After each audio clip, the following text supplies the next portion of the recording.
Get ready before life happens. The podcast helping you navigate life's what ifs.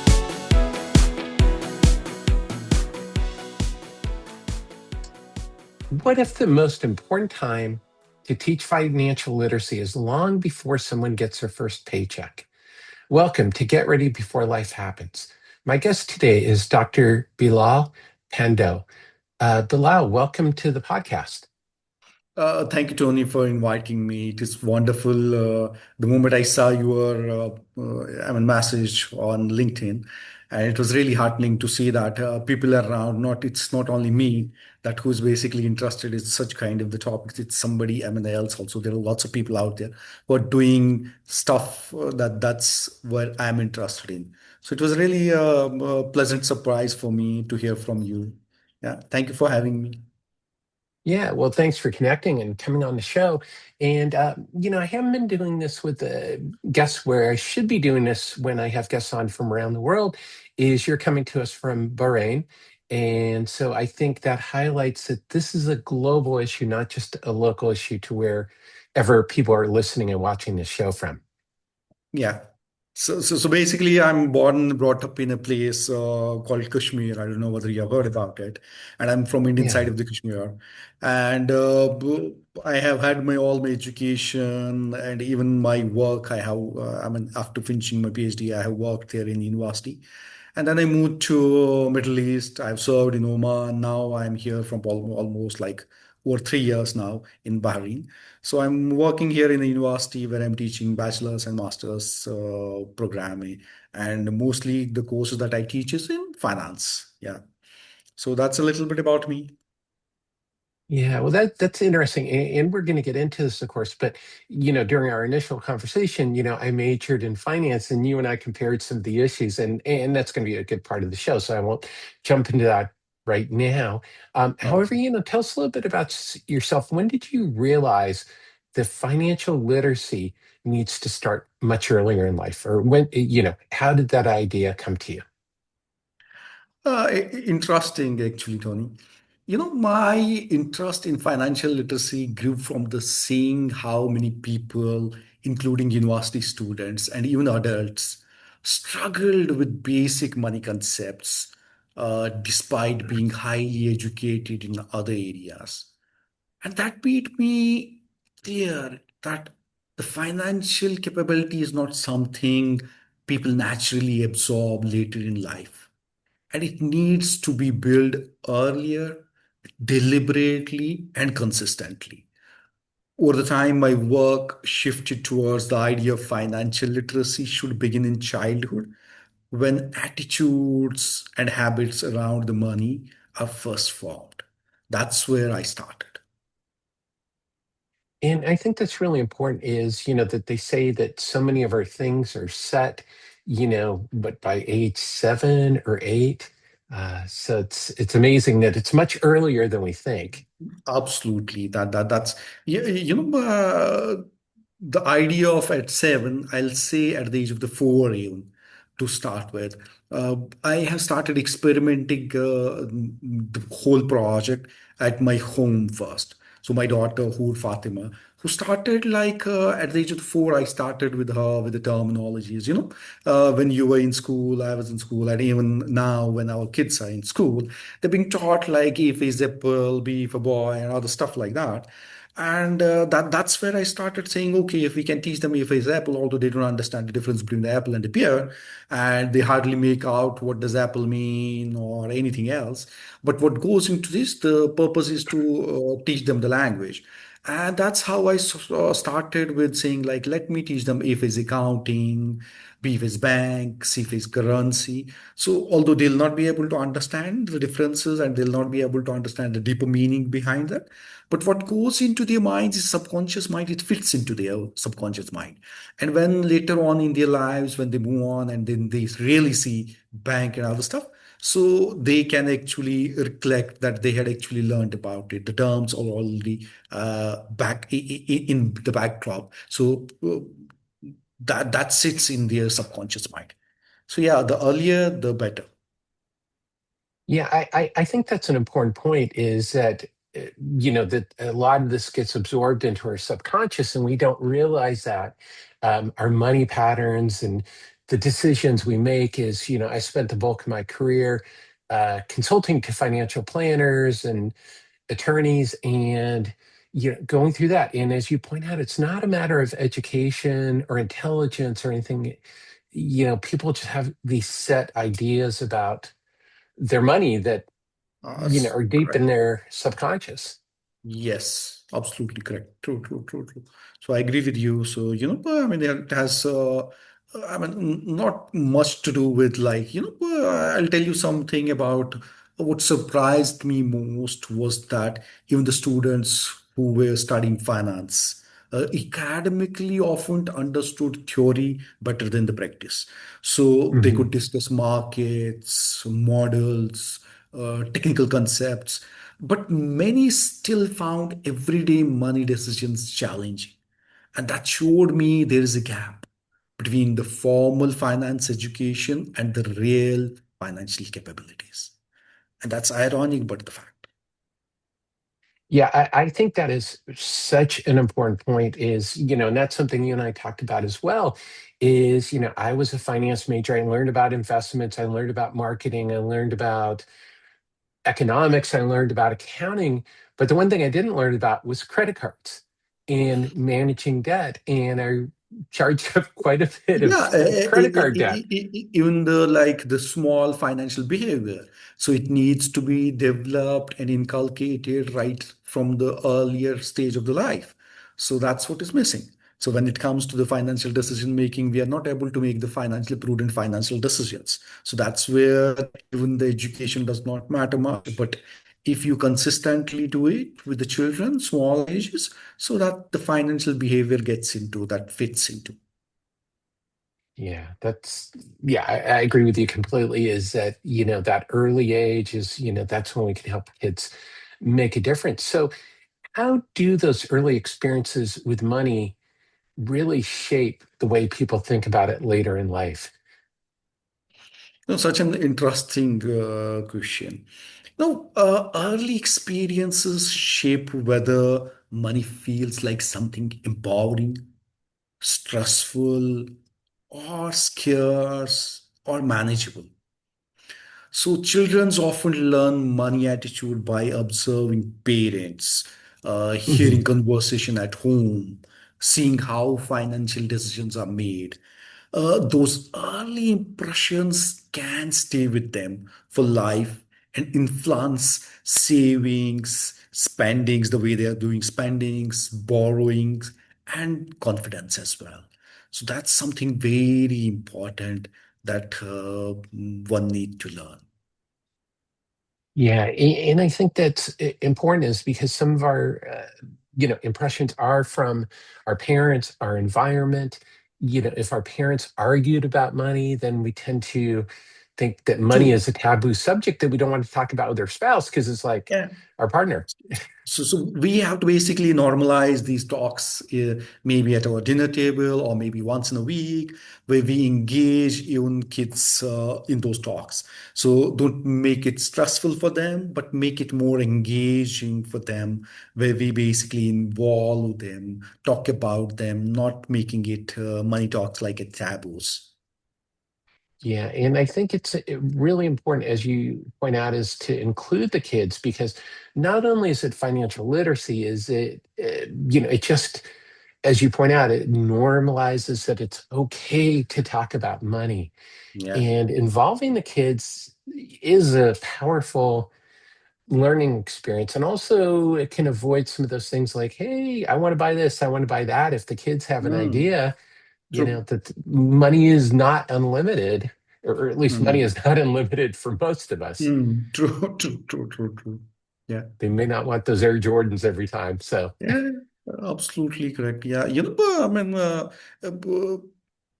we feel like, this childhood is a stage when habits, routines, and values are formed most strongly. yeah, I think that's it. And we don't realize that our habits go back to some of those things we learn at an early age that it's hard for us to think about that because it's in our subconscious. And so we don't reflect on that. And, then those patterns are set and, they impact all of our decision making. Uh, So, oh, sorry. No, no, no, no. I mean, fine. Please, if you have any questions related to the, I mean, I would love to glad to answer if you have. So Yeah. otherwise, I mean, yeah, yeah, please, Tony.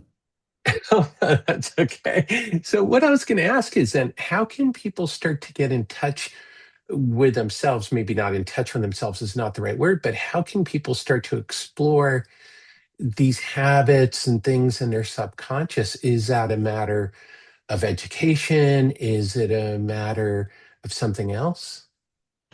Yeah, yeah, what I believe is if children learn early how to save, how to budget, share, and delayed gratifications, those behavior can become part of their normal decision making.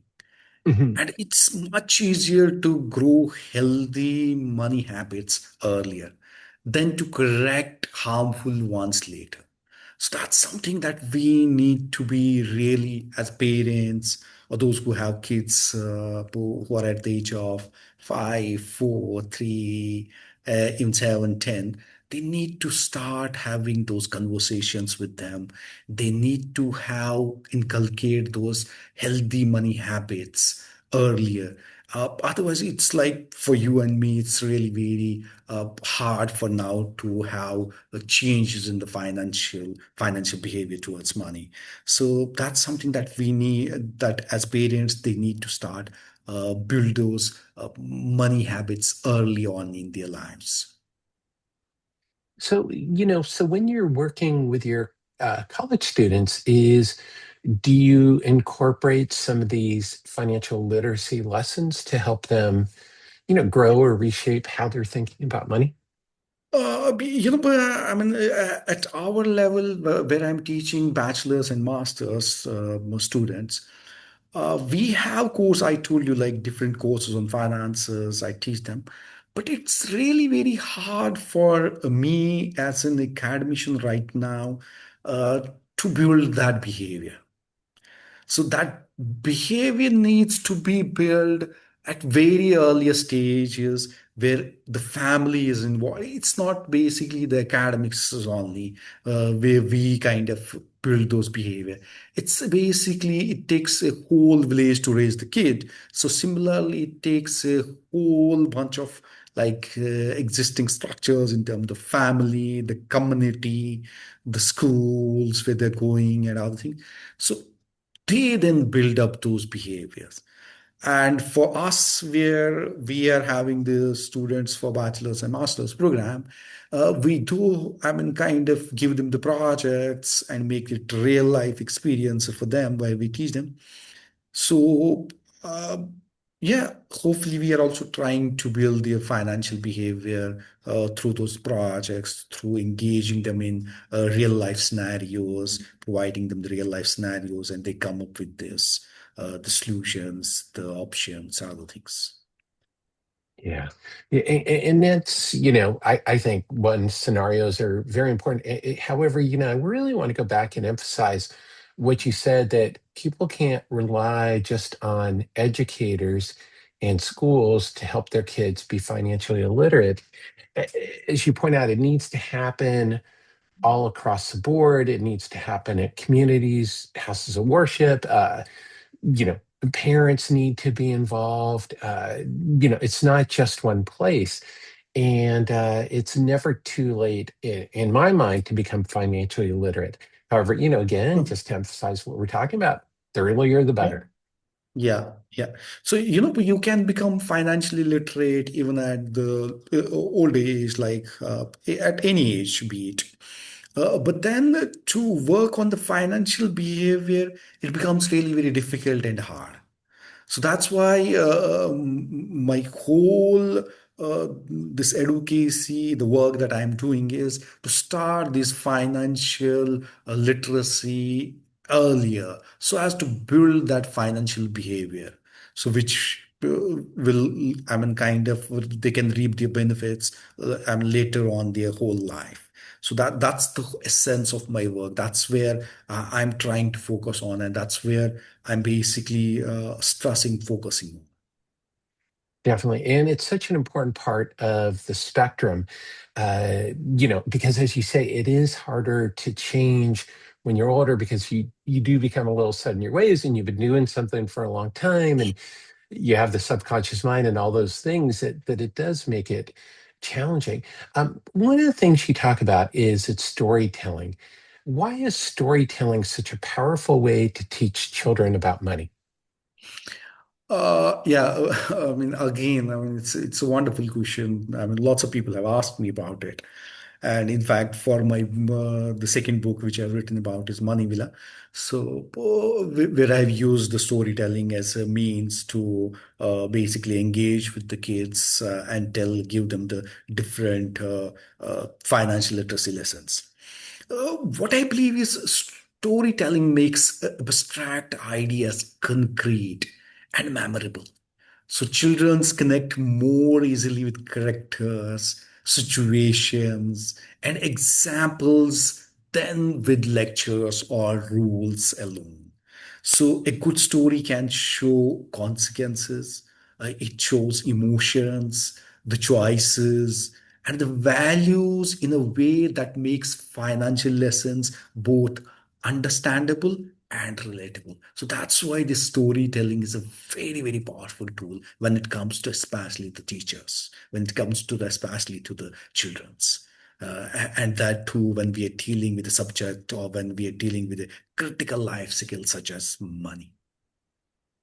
Yeah, and I think it's really important is that instead of, because the first go at financial literacy was more concept based, you're going to learn about saving or you're going to learn about XYZ.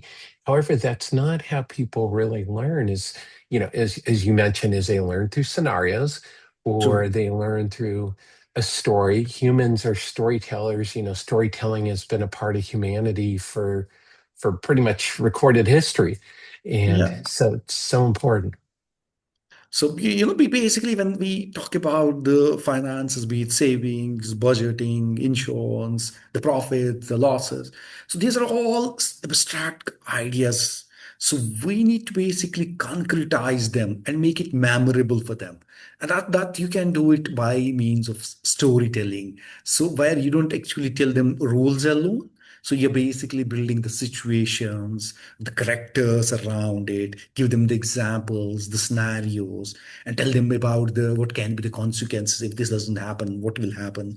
And it also at the same time you evoke the emotions, provide them with the different choices, the values. So, in a way where you basically teach them those financial lessons that are both understandable and at the same time relatable to them. I love that. That you need to make it relatable because I think that's been one of the challenges with financial literacy is that it's not relatable. People think about the stuff and it's hard. But when you're telling a story, people can see themselves in the story and they can follow along. I think the other thing, that I really want to emphasize that you said is emotions. Emotions play a huge role with our Absolutely. money. And what Yeah. you're telling a story is characters in a story have emotions and feelings, and those are expressed. Hmm. True. So yeah, based on my experiences, I mean, I have written a couple of two books on financial literacy for childrens, and there are lots of feedbacks that have come from the parents saying that when we told them about these stories, what we have seen is that they get emotional about later on with the money. So the moment we take them to shopping malls or we take them, so they can have those emotional connect with lots of things. So rather than making impulsive buying and other things, so that emotions are evoked through storytelling. So that's very important when you, I mean, kind of engage them with these storytellings.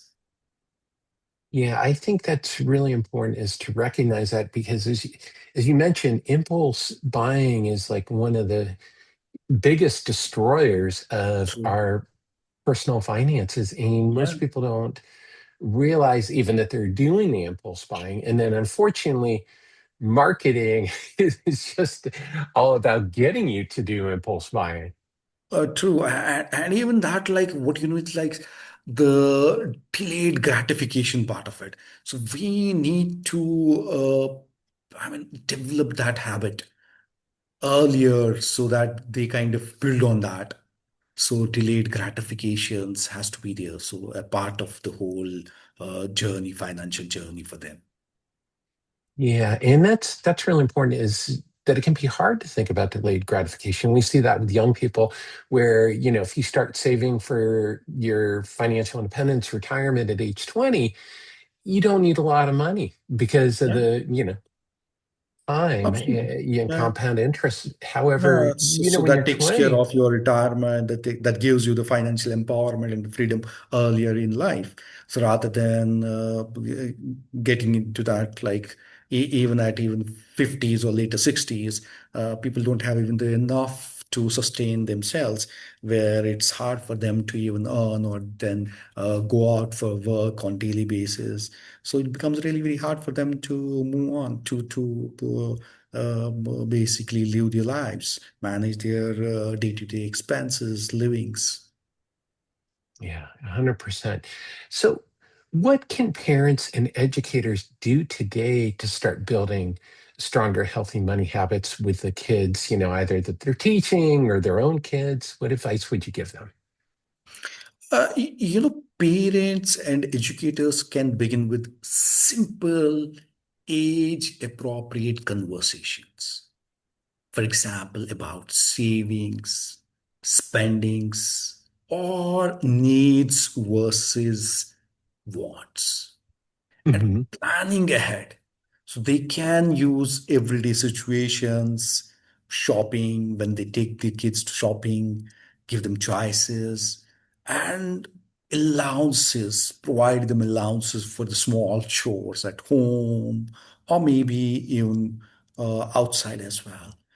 So similarly, in classrooms, we can engage them with class projects and make these as teaching moments for them, these financial things.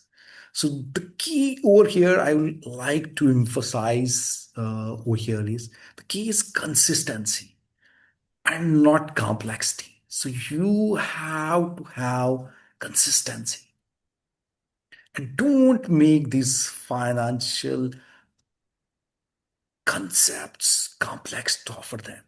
Make it easier but consistent, not complexities. That's what the key is. Yeah, I love that. And, to reiterate what you said is the conversations can be age appropriate. And kids at a very early age understand some of these concepts much more than we think they do.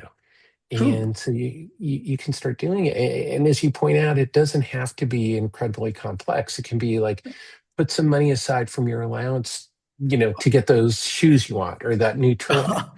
Absolutely, absolutely. So that they build on those habits. So they actually then start working around that when you provide them either small allowances for something, or even in the classrooms, teachers can engage them with real life projects, so class projects, and make it very these lessons memorable for them so that Definitely. these teachings becomes memorable for them and you consistently do it. That's the Yeah. key. Yeah. I love that. So I think this is a good point to transition to what I call the Get Ready Hot Take Trio. These are three quick questions I ask all of my guests. The first one is, what's one myth about financial literacy education that you're trying to break? Okay. One myth is that financial literacy is only for the adults and only for the people with income. So that myth I'm trying to break. And what in reality I have seen is children can begin learning the foundations of financial thinkings very early in life. At the age of the 4, I told you about my daughter. Another myth is that financial literacy is just about saving money. It's also about, but they forget that it's also about decision making. It's about responsible behavior, the responsibility part of it. And it's also at the same time about the resilience that it brings in. Those are the things that I'm trying to shackle. Those are the things that I'm trying to break those myths around. I love that. And, that's the work that I'm trying to do as well, is that it's those things, the decision making, the responsible behavior, the resilience. Yeah, Those are the important things. And once you have those, then you can choose your saving product or investing true, product, but you have the skills and the true, tools rather than just learning, like you said. And that was the original financial literacy concept, is we're going to teach people about products and services rather than, thinking about the decision making process. true. Completely. Yeah, that's what it is all about. Definitely, definitely. So let's get out the time machine for a minute. If you go back in time, knowing what you know now about money, what advice would you give your younger self? Okay, interesting. You know, I would tell my younger self to start learning about money earlier, ask more questions, and pay attention to small financial decisions because they add up over time. And I would also say that financial discipline is less about perfection and more about a gain, I'm saying, and stressing on it. It's about consistency. So it's not about the perfections. You have made the perfect decisions. It's completely not about perfection. It's all about consistency. Whether you're making financial discipline as consistently. That's something very, I think, the message that we need to give our younger selves or to ones who are younger. So consistency. Yeah, I love that. And for me, the whole bottom line of all my work is the asking more questions and curiosity. I think that's a core skill we can all practice. And the more questions you ask, the more you're going to get the information that you need. When you don't Yes, ask questions, you don't get information. true. So I love that. So to close out, what's your number one tip to change the way we think about money?